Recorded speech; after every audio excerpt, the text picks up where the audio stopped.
Jaya Radha Madhava Kunja Bihari.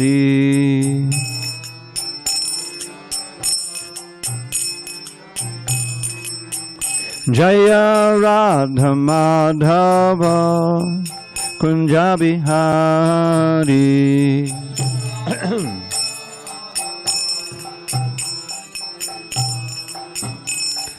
Gopi Jana Vallabha Girivardhari.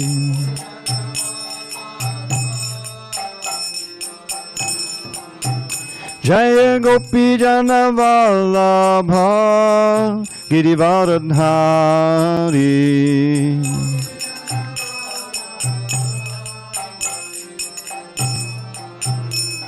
Yashodanandana Braja Jana Ranjana. Yashodanandana Braja Jana Ranjana.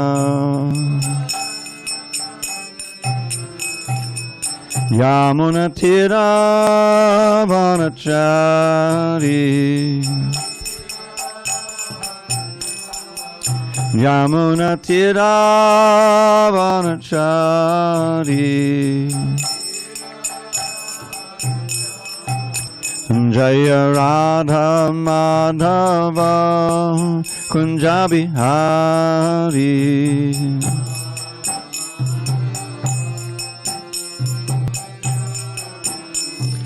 Gopi Jana Vallabha Girivardhari.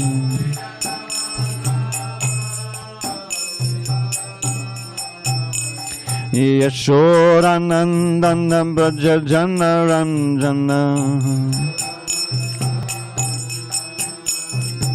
Yamuna Tira Vanachari.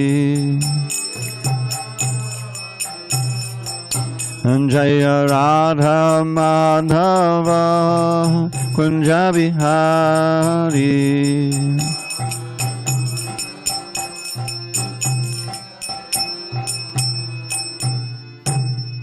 Jai Om Vishnupad Paramahansa Varavajikacharya Ashtotar Tadashi Srimad His Divine Grace Srila A.C. Bhaktivedanta Swami Prabhupada Ki Jai. ISKCON BBT Founder Acharya Srila Prabhupada Ki Jai. Jai Om Vishnupad Paramahansa Varavajikacharya Ashtotar Tadashi Srimad His Divine Grace Srila Bhakti Siddhanta Saraswati Thakur Ki Jai. Ananda Koti Vaishnavindra Ki Jai. Namacharya Srila Haridas Thakur Ki Jai. Grantaraj Srimad Bhagavatam Ki Jai. And Samaveda Bhaktivinoda Ki Jai. All glories to the assembled devotees. All glories to the assembled devotees. All glories to the assembled devotees. All glory to Sri Guru and Gauranga.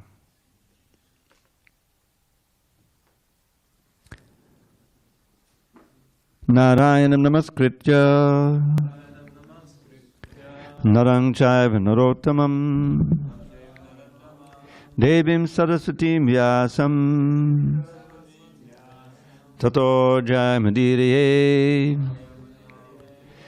Before reciting the Srimad Bhagavatam, which is our very means of conquest, we should offer our respectful obeisances unto Lord Narayan, the Supreme Personality of Godhead, unto Nar Narayan Rishi, the supermost human being, unto Mother Saraswati, the goddess of learning, unto Srila Vyasadeva, the author, and unto Srila Prabhupada, the translator, commentator, and our spiritual master.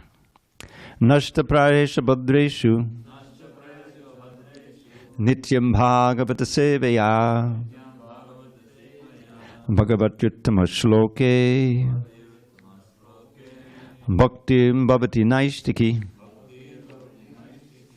By regular attendance in classes on Srimad Bhagavatam and by rendering devotional service to the pure devotee, all that is inauspicious within the heart is destroyed almost to nil, and loving devotion to the Supreme Lord, who is glorified in transcendental songs, is established as an irrevocable fact. Om Namo Bhagavate Vasudevaya. Om Namo Bhagavate Vasudevaya. Om Namo Bhagavate Vasudevaya.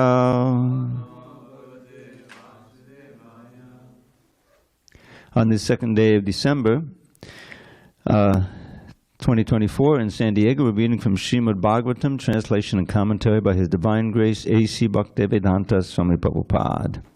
And we are in Canto 7, The Science of God, Chapter 15, Instruction for Civilized Human Beings, text number 26. Okay. Yasya Sakshad Bhagavati Jnana Deepa Prade Gurau Martyasad Di Shutam Tasya Sarvam Kunjara Shauchavat Yasya Sakshad Bhagavati Jnanadeepa Prade Gurau Martyasadhi Shutam Tasya Sarvam Kunjara Shauchavat Yasya Sakshad Bhagavati Jnanadeepa Prade Gurau Martyasadhi Shutam Tasya Sarvam Kunjara Shauchavat Yasya Sakshad Bhagavati Jnanadeepa Prade Gurau Martyasadhi Shutam Tasya Sarvam Kunjara Shauchavat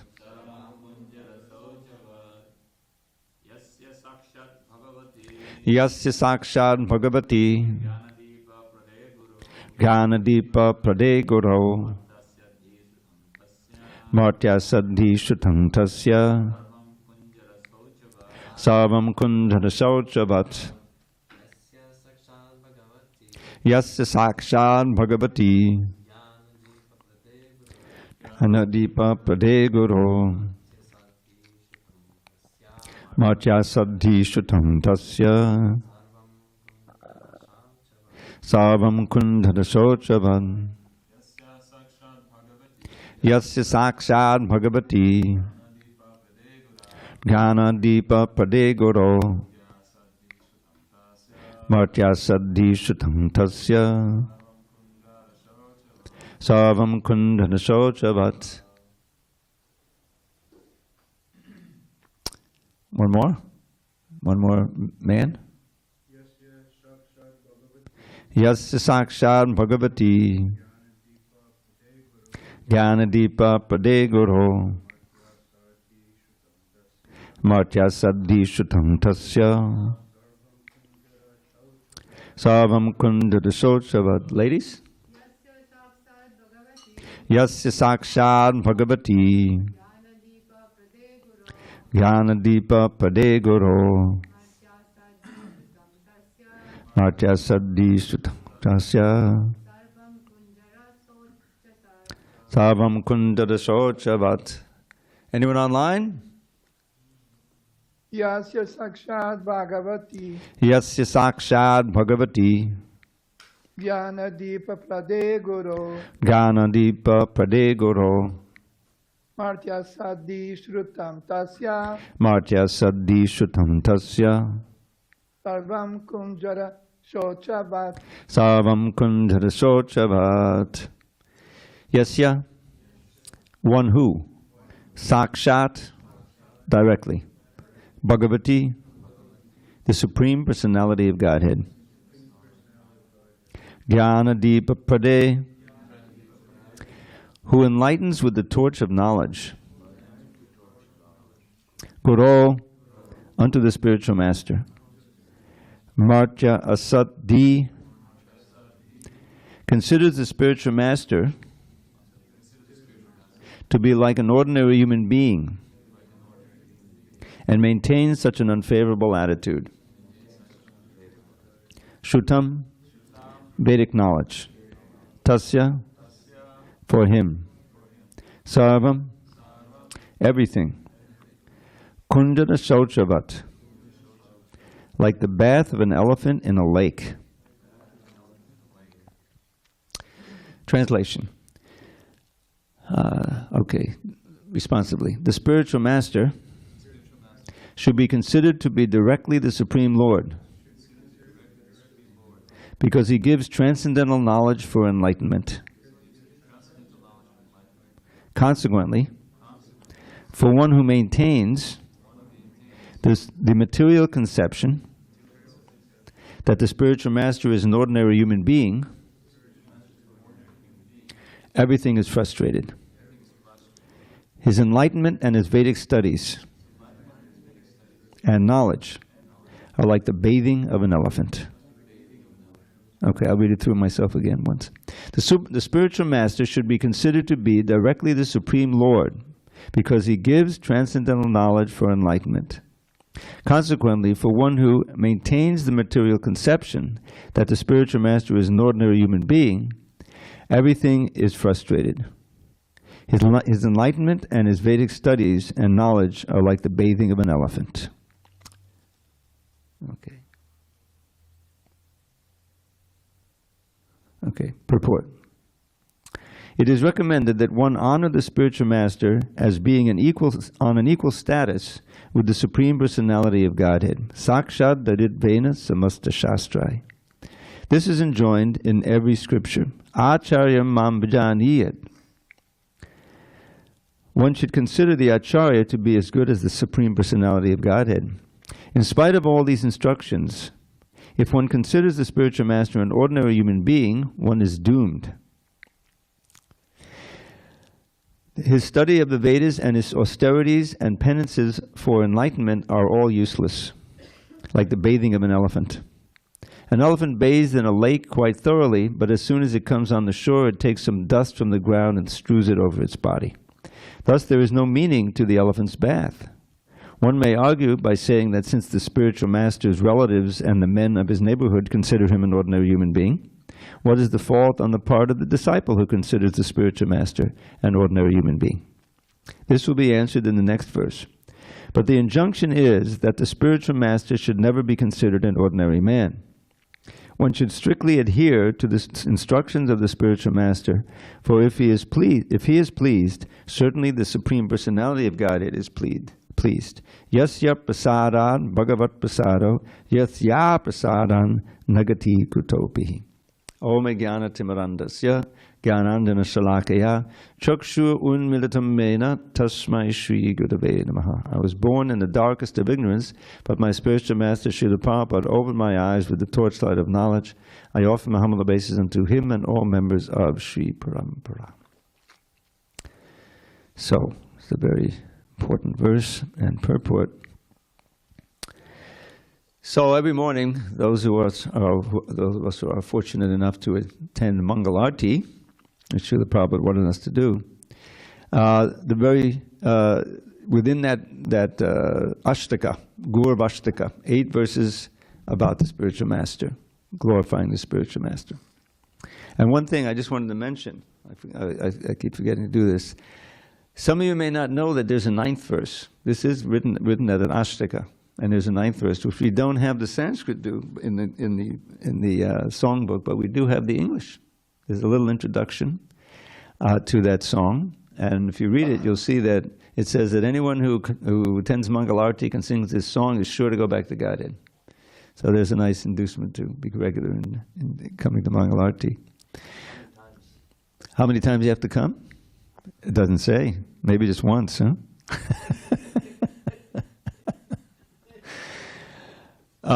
So, I'm sure those of us who do attend, we're aware of that 7th verse, which actually caused quite a stir when Prabhupada first mentioned the meaning of that in 26 Second Avenue. I'll explain that in a minute. So what he says is, Sakshad Harit Vena Samasta Shastraya Uktas Tatha Bhavyata Eva Sadbi. Not Sadbi, but Sadbi. So that's the first line. So Sakshad Harit Vena. Now this ending Tva, here in this case Dvena, indicates as good as. It doesn't mean that he is God. That, because when Prabhupada first introduces he said one should worship the spiritual master as God. You see, meaning that one should worship the spiritual master in the same way that one worships God. But the English can be also interpreted very easily that you worship him as God. And all the young boys there, they were all men at that time. I don't think Jadharani had come yet.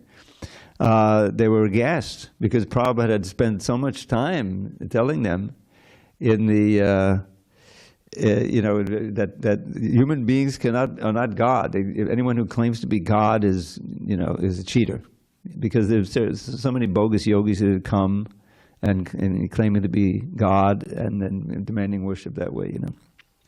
So, but here suddenly there was this. Prabhupada seemed to be saying one should worship him as God.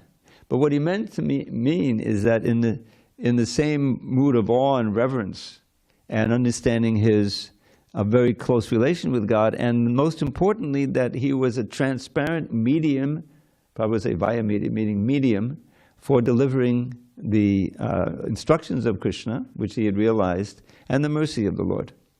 This is the whole idea. The pure devotees who are in the Sacharya principle. Now there's a very important verse in this regard. Some of you may know this. Acharya Guru Shiladiya Guru Shanadapatir. I'm not. It's not Acharya. It's the worshipable deity. Arche Vishnu Shiladir. Arche Vishnu Shiladir, Guru Shanadapatir, Napi Vaishnava Jati Buddhir. Right? So that's the first line. The last line of the verse, last half of the line of the verse says, Nadaki. If someone has this mentality that the deity, the worshipable deity is but a stone, that the Guru is an ordinary human being, and that the Vaishnavas should be understood according to where they're born, and so Vaishnava Jati Buddhir, the Western Vaishnava born outside of India? Impossible, That's one of the reasons why when Prabhupada first had that Sankirtan party come from different temples in 1970, I think it was. He had left LA and come to Japan, and then he came to India, and then he asked that each temple give a couple of devotees, or even one devotee. So he wants to assemble a Sankirtan party in India. And they went from town to town, and they did it was the first Bombay Pandal at that time, I believe. Jamasunda put up a big balloon and all this stuff. But the big thing was that devotees were going out, especially in what was that town where they were giving them garlands in the street. You know that it's in Western India. I forget. My brain is not working right anymore. But everyone was. There were a lot of devotees in the town. They were all devotees basically, and they were just aghast that here's these Westerners, singing the Lord's name in the street in ecstasy. And they would come and give him garlands. Prabhupada would come out on the balcony. They would just to see him, and it was an incredible experience. So the Prabhupada knew that because America was the leading country in the world by far in that time, and so if the Americans would take it up and they would see Westerners, then he could make some headway in India. He tried for years, but basically he wasn't successful. But when he brought back the Dancing White Elephants, there's that book the Guru Swami wrote. There was a tremendous response, and he was able to make a lot of headway. So the point is that in many verses, and Prabhupada quotes this one, he quotes Sakshat Didvena Samasta Shastra. All the Shastras and all the Gurus say that the Acharya, the Guru, should be worshipped on the level of Hari, Sakshat Hari. One should regard him that way. And that's why we offer arati to Srila Prabhupada, and we pray to him, and we understand that he is directly in touch with Krishna. And even today, we can get blessings from him. Just like on the appearance days, I remember Rajendrananda explaining this, because he had so much experience in Mayapur and everywhere, celebrating these very days of that we basically read the thing and we sing the song, But actually, you can get more mercy from them on that day. To think that they just died and they're not around anymore is ignorance. They also can have a presence, just like Srila Prabhupada can be present now. So this role of the spiritual master. Now you remember the previous verse was so key because it described that. One must conquer the modes of passion, ignorance, by developing the mode of goodness, and then must become detached from the mode of goodness by promoting oneself to the mode of Shuddha Sattva. All this can be automatically done if one engages in the service of the spiritual master with faith and devotion. So these verses go together. In this way, one can conquer the influence of the modes of nature. But can one really engage in the service of the spiritual master with faith and devotion if you're just regarding him as an ordinary human being? The whole idea is that you recognize from reading the Shastra and also association that the genuine spiritual master is empowered by Krishna. This is this Shakti Avesha. The genuine spiritual masters, they have the Shakti to spread the holy name all over the world and to make disciples. This is a famous verse in the CC, which I'm forgetting. Krishna Shakti Vina Nahitar Pravatan. First line says that in this age, Sankirtan, congregational chanting of the holy name, is the Yuga Dharma. But if one is not empowered by the Lord directly, he can't spread it all over the world. So I remember I had a personal experience with this verse. In 1977, when Prabhupada disappeared, I had been asking my authority to send me to India, because Prabhupada had asked for all of the disciples to go to India throughout 1977. But I was busy with the book, the Science of Self-Realization book. I was the one who wrote the captions, the long captions on the side of each page. You look at it if you see the book. I don't know if they still do that. But so that was the last book they were trying to get to the press before Prabhupada disappeared. You see. So with this urgency, so finally, on November 10th or something, I took off with my friend Mandaleshwar. I worked with him, a very nice editor. He edited the whole Srila Prabhupada Lilamrita, and he helped condense that into that one volume, which is so accessible. Just the book Prabhupada, I think it is. Very nice devotee. So I was traveling with him, and we were on schedule to be there about the 12th. Prabhupada disappeared on the 14th, But by Krishna's arrangement, there was a bomb scare on the plane. How often does that happen?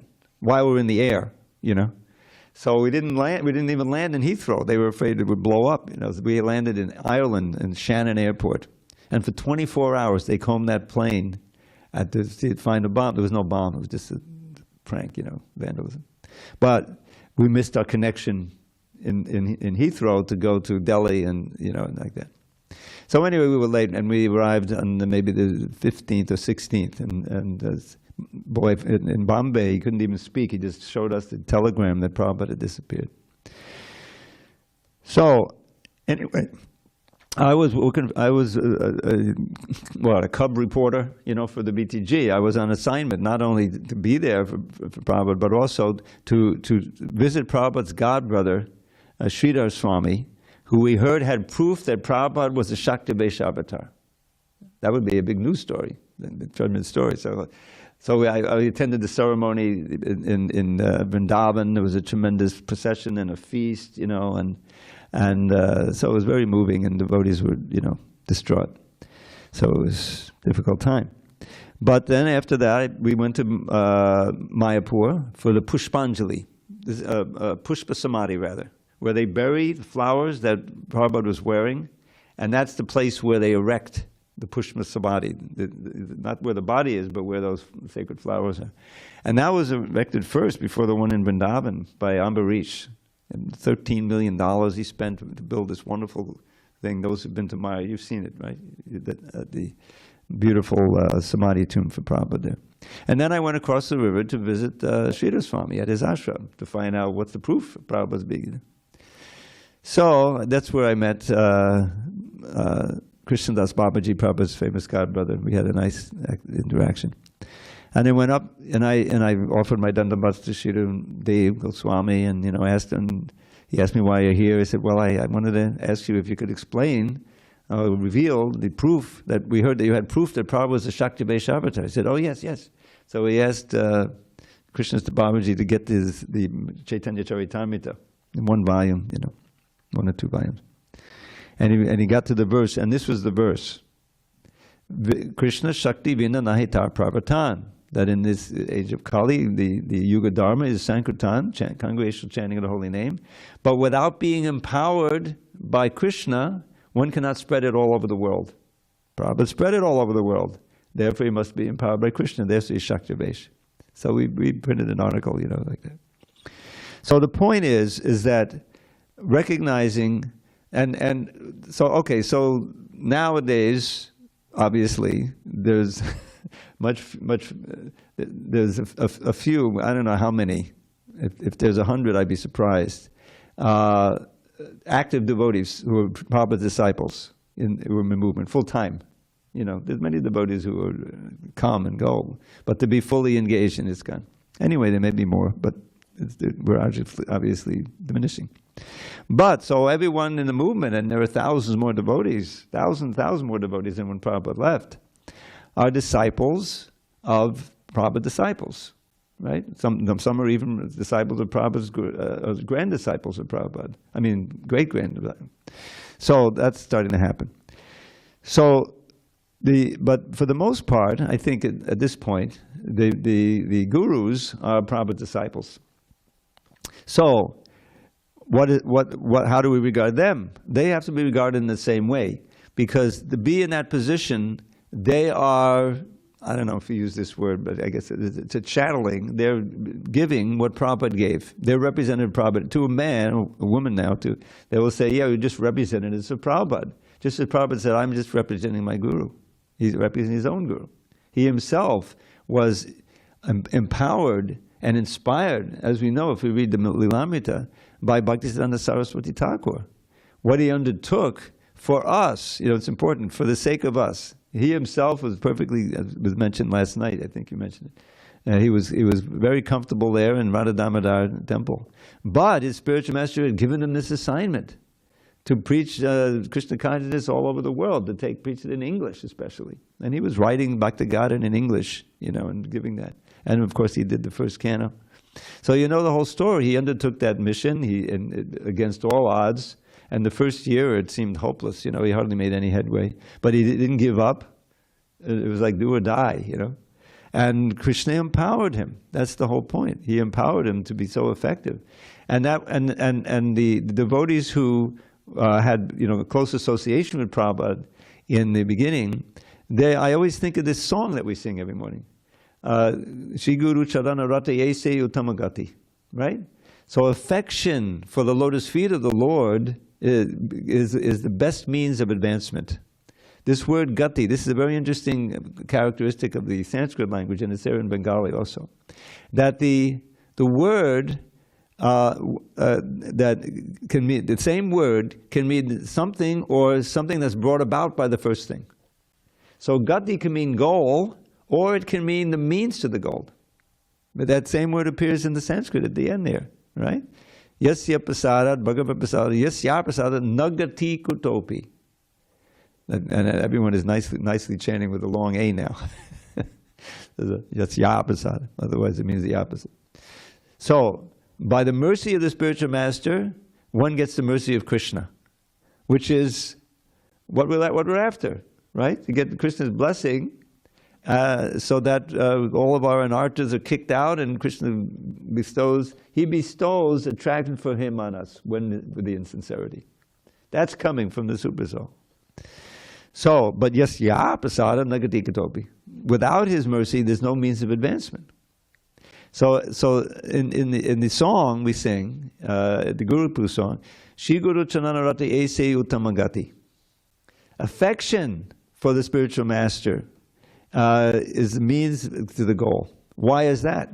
Because everything that this whole movement is really moving on the basis of love. The goal is love for Krishna, pure love for Krishna, and the enthusiasm to serve Krishna is there the more you love him, but in our present state, by having affection and care and respect, for the spiritual master, you want to please him.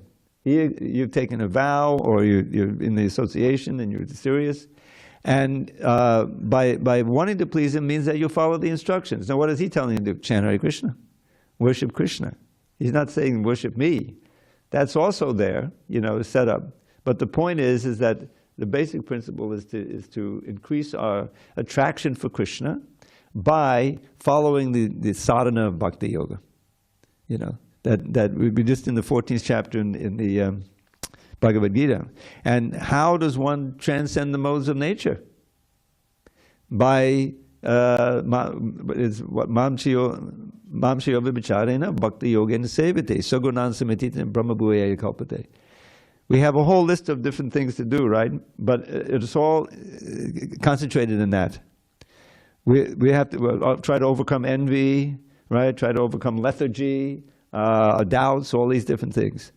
And there's different ways of doing it. But everything is completed if you enthusiastically serve the lotus feet of the spiritual master, means you follow his instructions about worshiping Krishna.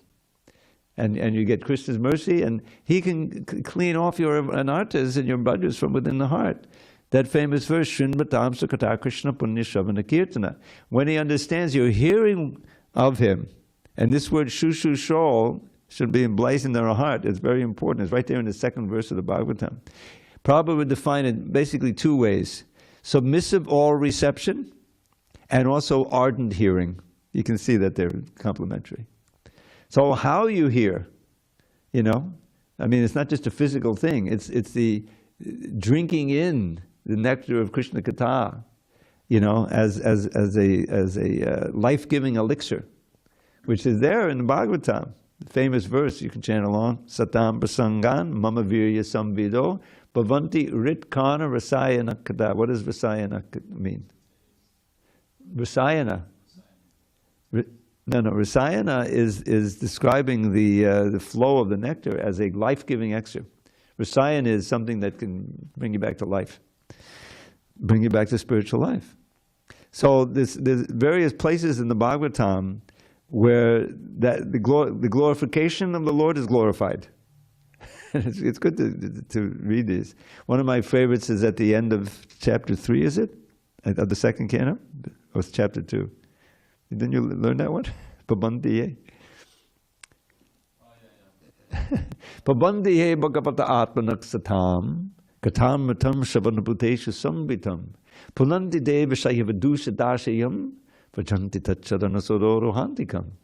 The whole process is condensed in there. But again, pibanti, drinking. Where do we encounter that word in the Bhagavatam? What's the first time we encountered it? Does anyone know the verse? Third verse of the whole Bhagavatam. Yeah. Yeah. Nagamakalpata dogaditam pranam shukamakaramita davasamyitam pibata bhagavatam rasamaliham mohodaho rasika bhuvibhavaka. So this is right at the beginning. It's setting the tone, So this Bhagavatam is the ripened fruit of the desire creeper of the Vedas. You want to learn astrology? We got it. Jyotish Veda. Medicine? We got it. Ayurveda. You want to learn how to fight? We got it. Dhanurveda. You want to learn to go to heaven? We got it. Karmakanda. Right? This is a desire tree, whatever you want. But we don't want any of those things. We want pure love for Krishna. And this Bhagavatam is the ripened fruit of that whole creeper. In other words, it's all you need. And in Prabhupada's immortal word-by-word meanings, you got to. It's oftentimes, but a lot of nectars in the word-by-word meaning. Nigamakalpatado galitam palam. So palam is a fruit. And galitam is semi-soft and easily swallowable. You'll find that in the word-by-words. In other words, you can practically drink it. It's ripe. It's all the writings of Vyasadeva, all the other things he wrote, and he was dissatisfied. But now when he said, you just meditate on Krishna, and Krishna will inspire you, So there's some verses in the 7th chapter, I think, of the first canto. So he's meditating, and then the famous Anatopashamam Sakshad Bhakti Yogam and Hokshaje. So there's all these anarthas that you get from just living in the material world as a materialist. How to get rid of the anarthas, So it's anarthopashamam sajat bhakti yogam and hokshaje. By bhakti yoga unto the transcendent Lord Krishna, all the anarthas, he wipes away all the anarthas in your heart, in your life. But the people don't know that. Lokasya janito. People of this age had no idea.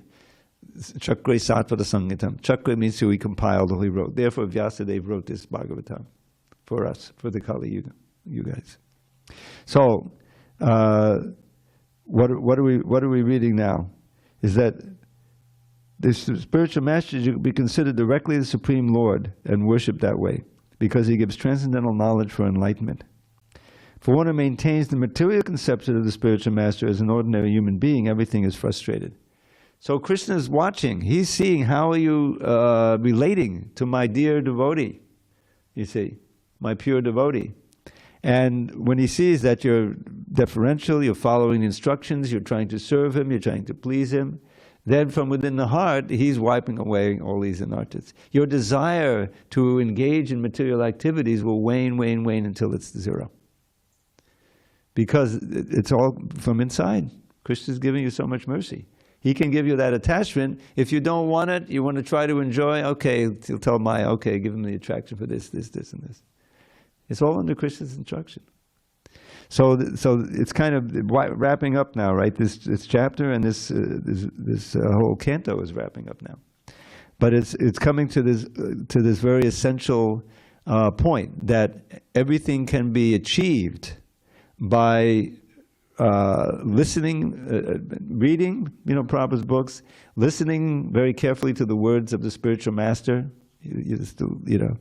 and trying to carry out those orders, and praying for the strength, because we're so conditioned. We have so many bad habits, but that Krishna can eradicate them. If he sees the sincerity of the hearing, what are you hearing? We're hearing Prabhupada by reading his books. You see, we're hearing Krishna by reading Bhagavad Gita. So the more that we try to take that in and establish it in our lives, follow those instructions. That it's such a challenge. There at the very end of the 14th chapter, the second verse before the end, Mam Chiyova Bicharena Bhakti Yogena Sevate. But the very first line, the bhakti has to be abhyabichari, means that without break.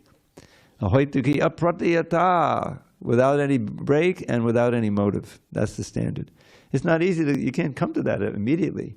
But at least if you want to and you strive to be and you try to work toward it, then Krishna sees your effort and you become fixed and you can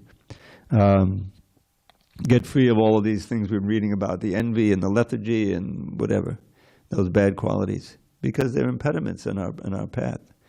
So it's a daily thing to renew that enthusiasm and to renew that surrender. And that's why we have such a routine, you see. If you get into the routine, that you have a good idea, that at this time, early time of day, you sit down to chant japa after the ceremonies, and they're all auspicious.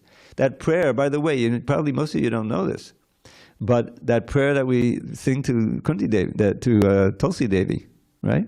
That is a very advanced prayer, that please make me your maidservant, and I want to see Radha and Krishna's Leela.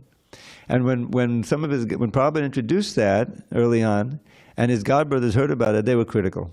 That he was giving that to the Mlechas and Yavanas, but Prabhupada, he gave us that. This is and just to walk around and you get free of all of your sinful reactions, of course, by chanting also. So the point is, we've been given all these treasures, much more. People are trying to amass money, and so many people don't have enough money, and that's all they're thinking about. But if you live as simply as possible and strive for these priceless jewels, what did Dhruva say? The famous verse? Svamin Kritato Simvadang Diyache, but previous verses is Kacham Bachinvan Abhidivya Ratnam. He got the direct darshan of Vishnu, after his incredible sadhana. He's chanting his prayer, Om Namo Bhagavate Vasudevaya. So he gets the darshan of Vishnu, and it's described in the Bhagavatam. He went to total ecstasy. All of his body was, hair standing up, everything you read about. And then he started offering prayers. Now this prayer isn't actually in the Bhagavatam. It's in Hari Bhakti Sudodaya, but Prabhupada would chant it all the time. And he says, Sthana Bilashi Tapasi Stitoham Tvam Praptavan Deva Munindra Guhyam Kacham Bachinvan Abhidivya Ratnam Swaman Kritato Smivadang Dayache. The Prabhupada always quote that last line, especially. So he's summarizing his experience. Stara Bilasi, tapasi. I was situated in heavy tapasya. Tapasi stitoham, searching for this kingdom is implied. But now tvam praptavan. I've achieved you, a darshan of you who was hidden away from even the greatest munis. Munindra Guyam is the secret. Now I realize what I was looking for, but Chinman is kacham, broken glass. And what was he looking for? What was he hoping for? A kingdom greater than Brahma's. Brahma lives for 311 trillion, 40 billion years. And he said, now I see that that's not worth the broken glass. Because I've got the divine jewel, Divya Ratnam of your darshan, of your mercy, you see. So Svam and oh my Lord, Svam and Kritasmi Vidang, I don't want anything else anymore, you know. But still, the arrangement was he got the kingdom anyway, 30,000 years. But the whole idea, you see things in perspective when you begin to experience some of the fruits of devotional service. And even in the sadhana stage, I mean, I just remember how I felt like in the early 2000s, you know, and all these things were going on. Back in the 80s when the cocaine came and the crack cocaine and the HIV and all these different things outside, you know. And I would just, you know, blissfully chanting and dancing and working on Srimad Bhagavatam. And I was just so thankful that Prabhupada had saved us from all that, saved me from all that, because my association was not so great. So that's why, what's the first line we sing? Sangsara dhavadadalita loka chanaya karunya ganaganatvam. Which should evoke, what does it mean? That everyone, including us, are burning in the fire of samsara. Dhavadadalita loka people. But tranaya, he's like a cloud of mercy extinguishing that fire for those who receive the cloud. You know, and so we were also burning. I certainly was in that, and headed toward a very dark future. But Prabhupada, somehow by his devotees' effort and you know, and my great good fortune, I met the devotees and met Prabhupada, and changed the whole course of my life. And now I can see, after all these years, how fortunate what I avoided by that. And we can all feel that. You were describing that last night. So that's, you know, the attitude of gratitude. I kind of avoid that phrase. That wasn't invented by one of us. That's the famous outside. You know? But of course it's pertinent. That gratitude is a great impetus for enthusing us toward service. Because it's like if someone saves your life, you're drowning in the ocean, and they come down in a helicopter or something and throw you a rope, you know. Then when you get up in that helicopter, don't you thank the person, right? And those who sent the helicopter and everything, you know. It's so this is more than saving one life. You say, you know, we're all going to die, but this hopefully be the last death, you know. Save us from millions of deaths and all of the horror of being conditioned in hellish punishments. People don't know. This is why it's so urgent, a book distribution. People don't know what you know is facing them, what they're facing with if they just live this hedonistic life, and you know, cruelty toward animals and even other human beings. They're talking about this millions of people deporting. You know, I don't know if you're aware of it. The first time that they were separating the kids from the parents. The families would try to come up here. Some of them would make it across the border for seeking asylum. And they would separate the kids from the mothers, the little boys and girls, and that was intentional, so that would be publicized, so that would deter others from coming. Demonic. I mean, can you think of something more demonic than that? Many of them are still separated. So that's you know, just the kind of environment we live in. But if we strictly follow, we can be protected from those influences and hopefully attract people away from that, you know, life and vulnerability to that kind of thing, and so that they can come under the shelter of Krishna's lotus feet. Okay, so are there any comments or questions? I guess I went over time. Forgive me. Yes, Prabhu. Will we have a mic for him? Oh, the mic's never made it off.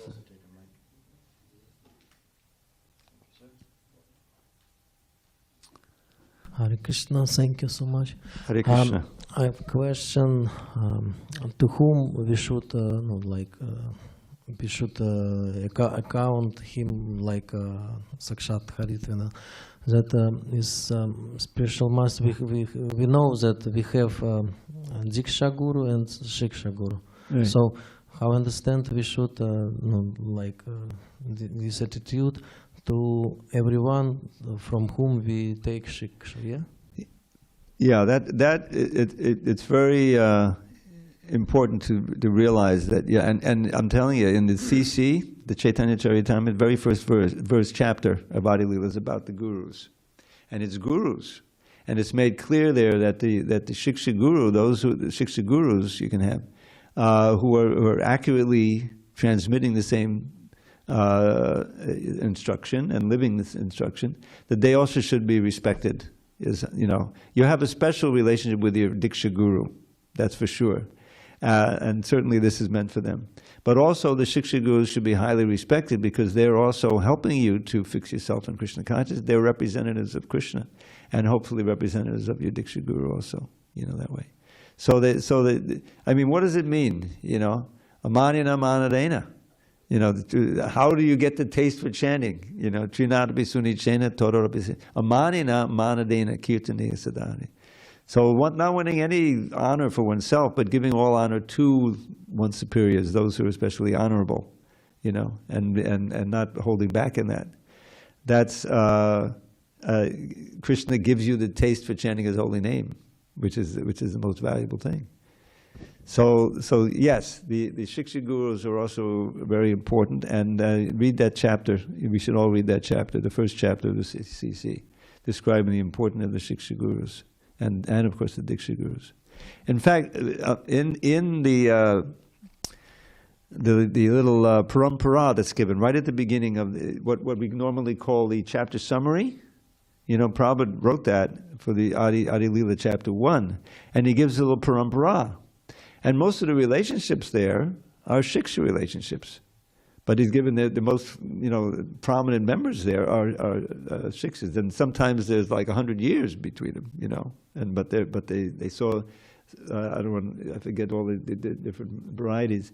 They saw those as the real most, who inspired them the most, and therefore they're listed like that. So that's there in our sampradaya. Is high respect for the Shiksha as well as the Diksha Gurus. Yes. Thank you.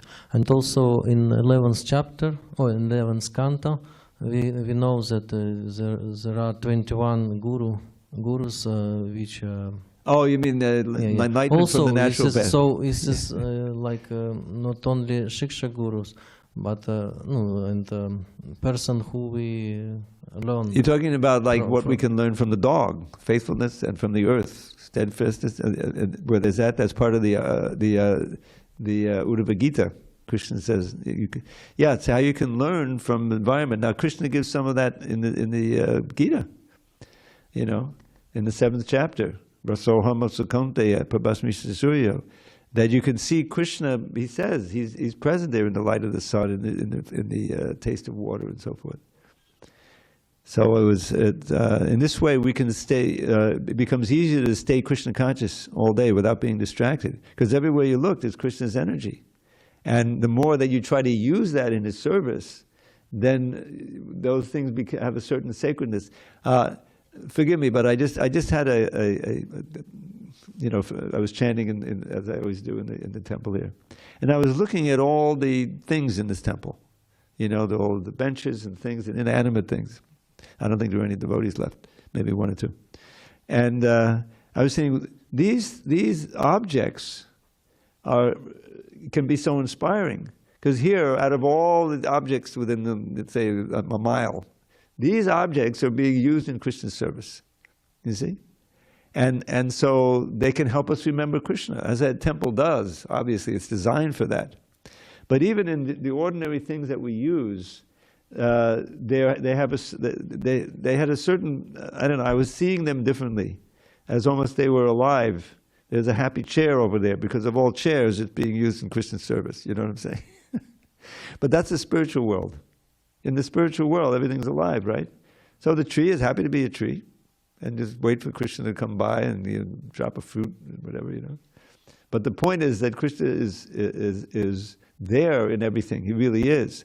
But the relationship, when we make the effort to connect first our senses, our mind, our intelligence to Krishna, but also our surroundings, including other living beings, especially human beings, then we're practically living like in the spiritual world. Okay, go ahead. I have something to ask, but first I want to clarify something Virachandra's asking, because he's saying that in this verse, it's saying that the Guru should be seen and treated as like directly Hari, and if you don't see the Guru and treat the Guru as directly Hari, then you will be frustrated and you will lose your knowledge and so on. And then he's saying, so there are Diksha Gurus and there are Shiksha Gurus, and does the same fall down occur if you don't treat your Shiksha, all of your Shiksha Gurus as directly Hari? And maybe you said it, but I didn't catch it. I know you said also Shiksha Gurus must be treated very respectfully, but that's kind of saying respectfully isn't exactly the same as saying they must be treated as Krishna himself, whereas it seems we're instructed to treat your Guru as Krishna himself. And so does that mean Diksha Guru or all of our Shiksha Gurus? And then we have different like levels of Shiksha Gurus. Yeah, that's the truth. Is it just referring to Diksha Guru then? I'm gonna plead the fifth on that one. I'd rather really look again at that first chapter, because there's a lot of that in there, and do a little research. The Shiksha Gurus should be highly respected, but whether you should, feel the same way, I'm not sure. In some instances, you read the history, and you'll find that some of our great acharyas, they were initiated by one, but they also found tremendous inspiration by associating with some of Lord Chaitanya's other followers, and they're maybe the most important influence in terms of the philosophy and their practice. So it's complicated, but I like to think we should search out those, besides our Diksha Guru, of course. We should search out devotees who especially inspire us and we respect and we see are advanced, and we learn from them. And you can observe their Vyasa Puja and whatever like that, and really I remember getting this from Rajendra Nandana. He was very much like that. I remember he, as you probably know, because you spent some time, I think, with Jananivas especially, he was getting so much shiksha. And he would go and associate with them for 1 or 2 months every year. So this is what this is how we can make advancement, by finding devotees who we trust and who we respect, and getting their association and instruction, and enlightenment. The question I had was about this Srila Prabhupada being Shaktivesh avatar. Generally, when we speak about Shaktivesh avatar, and when it comes up in Srila Prabhupada's books, the idea seems to be that a Shaktivesh avatar, we use that term for someone who took on a material body in this material world, but not due to karma, not due to any kind of kama, not due to any kind of illusion, only because, only came just to spread a message, uplift people, be a representative of Krishna. So that seems to be how we usually use Shaktivesh avatar. Now here, when you're saying that after Srila Prabhupada passed away, then when you saw Sridhar Swami in Vrindavan, right? No, Mayapur. Then he said, yes, Srila Prabhupada is definitely Shaktivesh avatar, here's the proof. And the proof is this verse, but the verse is saying that you cannot do anything great without being empowered, like making so many devotees. You can't do something like this unless you are empowered by Krishna. That rubric, or that would be short of the saying an avatar. Yeah, because in that case you could have like sadhana siddha Shaktivesh avatars, but usually when we refer to Shaktivesh avatars, we're referring to like nitya siddha Shaktivesh avatars. So I'm wondering if Sridhar Swami was he, and was the BBT article that put out after that, was Sridhar Swami saying that Prabhupada was a sadhana siddha Shaktivesh avatar? That seems like that's all that statement was. Or is he saying, did he accept him as a nitya siddha Shaktivesh avatar? Yeah, well, this was almost 50 years ago. So I'd like to review, I can find that article that we wrote, and to recall exactly, but that's definitely what brought me there, Now maybe he was just saying he's Shaktivesh. Shaktivesh means empowered. There's an avatar, that's the avatar. So let me take the fifth on that and see if I can get back to you and try to get that, for sure. because I understand what you're saying, that you know, an avatar literally means one who descends for, you know, for the purpose of enlightening others and Krishna to, you know, engage in his pastimes. So saying that, you know, about Prabhupada, I want to see how he described himself. You know, that's the safest way to do it. Okay, Vijay. Oh, hold on. Go ahead. I also had a question about shiksha. And is that a correct understanding that if you kind of solidify the relationship with someone and you accept shiksha from a particular person, you can, you know, you speak with your Diksha Guru and he agrees, then you have to strictly follow everything. But if you don't really have that strong relationship, then you kind of choose what you follow and choose what you shouldn't follow, what you don't want to follow. Is that a correct understanding? Well, yeah, I mean, you get shiksha from so many sources. I mean, you know, I mean, you can. So to regard someone as a shiksha guru obviously means a more heavy relationship. The way we probably would sometimes define guru as heavy, right? So I would say that the best course is that if you seriously are wanting to establish like a relationship with someone, you know, senior devotee as a shiksha guru, then you should check with your diksha guru and try to tell them what's going on, and see if he okays it. Then of course you can do that, you know. But I mean, the basic point here is that one shouldn't see certainly the diksha guru as an ordinary human being, because ordinary means that, oh, he makes mistakes, he's fallible, and this and that, you know, and so forth, and then that will definitely impede very strongly. Just like this elephant, he gets clean, but then he puts all the dust over him, so he's not making any advancement. So the idea is that if one can really find someone who he trusts so much, you know, that he can take instruction and follow it in the same way he takes instruction from the Diksha Guru, and the Diksha Guru approves of it, then that really deep relationship can take place in terms of respect and worship and like that. That's the way I see it. Vijay, are you there? Yes, Dravida Prabhu. Do you have a question? Yes, I have a question. Go for it. Thank you very much. You're most kind. Dandavat pranams. Prabhu, do you mind reading again the second to the end sentence of the purport? Not at all. All right. So the last sentence is just the Sanskrit. So you're talking about one should strictly adhere? Yes. One should strictly adhere to the instructions of the spiritual master, for if he is pleased, certainly the Supreme Personality of Godhead is pleased. Yes, thank you very much. You're most kind. So based on this sentence, my question is, how do you know if the spiritual master is pleased? Well, he may tell you. Yes, that is a question. Does he tell you? That happened a lot when Prabhupada was on the planet. You know, I mean, he wouldn't say, "Oh, I'm pleased." Sometimes he would say that, but it was obviously pleased. I mean, this whole thing with book distribution, when it, you know, that famous statement, "If you want to please me, distribute my books," you know, was. So obviously, that if you make the effort to distribute his books and you do so, then he's pleased. And you know, it's often very easy, transparent like that. But you know, but then that famous conversation or that statement which came out recently from Atlanta, I think it was Narendra himself who asked the question, right? Prabhupada, what pleases you the most? And he was expecting, well, yeah, if you distribute my books, because he already said, if you want to please me, distribute my books. That if you develop love for Krishna, you know. So the idea is that there were so many things that Prabhupada wanted us to do.